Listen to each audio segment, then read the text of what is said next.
It's that time of year again, the time where we celebrate our independence as Americans. Some people do it by flipping burgers, some pop fireworks, but others celebrate it by trying to bring equality to women. And that's where the Mary Sue comes in. Now, despite sounding like some half-baked fanfiction website, no, the Mary Sue is actually a legitimate news source. It is even described as the nexus of pop culture and the uncharted universe. That's a very bold claim, but knowing the Mary Sue, I'm pretty sure it can keep up with those claims. Now, if you haven't figured out by the name, I think if we look at the first few articles of the Mary Sue, we'll find out what this website's all about. Hashtag Oscars Less White, introducing the 2016 Academy class. Okay. Gripping video game examines difficulties in recognizing emotional abuse in relationships. And let's see. Prepare your emotions, kids. Here's a BoJack Horseman Season 3 trailer. Well, that sounded like a clusterfuck and nothing, but I'm pretty sure if we look a little deeper, we'll find some interesting content here. Now, here we go. Male Marines annoyed by a crybaby gender-neutral language express their point by being crybabies. Perfect. That sounds like a perfect article to go over. They'll show how much of a legitimate news source the Mary Sue is. Let's look at this. Now, I'm not sure if we can understand just by that title what this article is all about. So let's read the first paragraph. Now that women are allowed to serve in all combat positions in the U.S. military, it makes sense that each branch would start making their language, gender neutral, especially considering that even before women were serving these positions, one's job in the military was never being a man, it was using a rifle or driving a tank. This article is 100% right. Never was there a point in time where only men were allowed to serve in armed forces, and only men were doing these kinds of jobs. This article is so groundbreaking that it hurts. It hurts my soul. Let's keep reading here. The U.S. Marines have recently changed 19 out of 29 titles for combat positions to reflect the 233 female enlistees who've qualified for those positions in recent months. According to the Washington Post, the list of jobs removes the word man from 15 of the titles and replaces it with Marine. In other changes, anti-tank missileman has been renamed to anti-tank gunner. Well, I think that's just spectacular. It's not like man can be reflective of all humanity. It has to just be for men, those of us with a penis. It only reflects those penised individuals. Mankind is not a word that doesn't exist. And I think that putting the woman or gunner, making their gender neutral, as in man was never gender neutral, is a very good idea. Good. I'm very proud of this. I'm going to get down to my favorite part here. They put a quote from Sergeant Jeff Heath, a Marine rifleman and combat veteran, in an interview. And here's what he said. On one hand, the name changes from man to person or whatever they want to call it. It doesn't really matter. They could call it Mortarman Bakers for all I care, said Sergeant Jeff Heath, a Marine rifleman and combat veteran, in an interview with WAPO. But on the other hand, it's a direct reflection of society's crybaby political correctness. That seems like a very fair complaint to me, and especially coming from a veteran who's probably from a different time, it sounds like a very, very fair complaint. Now, how does our author respond to this? I mean, I'm totally not gonna cry about it or whatever, but this is clearly a sign of what crybabies peoples are.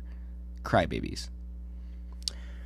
So, our author had the audacity to belittle and basically call a combat veteran, not just an armyman, a Marine rifleman and combat veteran, a crybaby. That is absolutely despicable. He has his own opinion, and he's expressing it in a way probably reflective of the Army. He's got a very stern attitude. That's what happens when you join the Marines. But how does our author go about it? She insults him. She insults a combat veteran just so she can get her stupid, gender-neutral, feminist message across. He doesn't even make fun of them. He just says he doesn't care and that he just thinks this is bad for political correctness, which I would agree with, and I think a lot of people would agree with, but I think that these feminists are so far up their own asses, they think that a combat veteran can be accused of this petty shit. It's not like he fucking led an army to slaughter innocent people. He gave an opinion on a name change. And you're saying, because he used the verb crybaby, or adjective rather, that he is indeed a crybaby. He never accused anyone of being a crybaby. He used it as an adjective, and you are calling him a crybaby. Let's keep. We're gonna read another quote here. Not really seeing why this matters, wrote one commenter. A Marine is a Marine. If this triggers you, well, not really sure what to say, honestly. You'd think someone who has seen combat would have more stones. And that's probably true. I highly doubt this was made by the decision of the enlistees, or a demand by the enlistees, the female enlistees they mentioned above. I think this was made by the government to try to appease these feminists by being more politically correct. Yet they are still not satisfied. They are still complaining. After the government has done everything right, they're complaining about these people who expressed an opinion. Now, they're not giving another opinion. They're not giving out their opinion. They're just saying that yours is wrong because feminism. That is basically what they're saying here. That is all they're saying. And then the writer goes on to say this.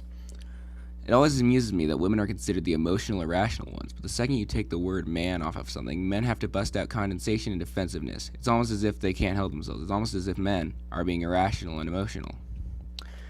Now, I didn't see anything having to do with emotional here. They just gave out their opinion. I can give out my opinion without fucking crying. Sure, I have strong opinions, but I'm not very emotional about a lot of my opinions. But you think just because their opinion is against something that came out, they're being emotional. So, you think Martin Luther King Jr. is being emotional? Or perhaps maybe you're being emotional. God, these feminists get dumber and dumber every fucking day, I swear to God. And the icing on the shit cake. If you read below, here's a little thing that says, the Mary Sue has a strict comment policy that forbids, but is not limited to, personal insults towards anyone, hate speech, and trolling. Which is quite hypocritical, because you just insulted a combat veteran. A combat veteran. But I'm sure you'll discover they're saying, oh, it's parody. But the moment these fucking commenters give their opinions on why you're a fucking asshole, you get all defensive like, oh, it's against our rules. But no, you can insult a combat veteran. That's fucking fine. The amount of hypocrisy and how awful this author is just insane. I saw this, and I'm upset about this. This is fucking disgusting that this website exists and can put these kind of articles out. But it's okay, because it's fucking feminism. Fuck you, Mary Sue. Seriously.